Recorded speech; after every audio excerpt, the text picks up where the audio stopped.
ওয়ালাইকুম ওয়া রাহমাতুল্লাহি ওয়া বারাকাতুহু। আমি আবু হুরায়রা সৌদি আরব থেকে তৃতীয় রমজানের ইফতারি করতে যাচ্ছি। পিছনে দেখতে পাচ্ছেন সবাই আসছে ইফতারি করার জন্য। আমরা মসজিদের দিকে যাচ্ছি। হ্যাঁ, সবাই মসজিদের দিকে যাচ্ছি। এখানে মসজিদে ইফতারি দেওয়া হয়। ইফতারির মানটা আলহামদুলিল্লাহ গুণগত মান খুব ভালো হয়। সেজন্য আমরা মসজিদের দিকে যাচ্ছি এবং আপনাদেরকে দেখাবো ইনশাল্লাহ কি ইফতারি দেয়। এখানে ইফতারি দেয়, খ্যাপসা দেয়, একটা চিকেন দেয়, লেগ পিস, এবং এই আর কি ইফতারিটা আলহামদুলিল্লাহ একজন মানুষের মানে পেট ভরে খাবার হয়ে যায়।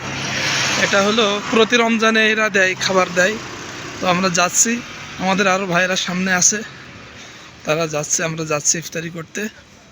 আপনাদেরকে দেখাবো ইনশাল্লাহ।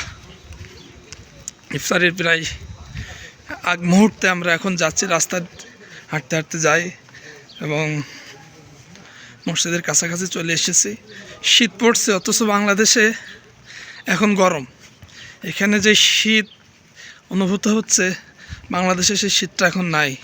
আমি শুনলাম বাংলাদেশে নাকি ফ্যান চালানো হচ্ছে। ঠিক আছে, ফ্যান চালানো হচ্ছে।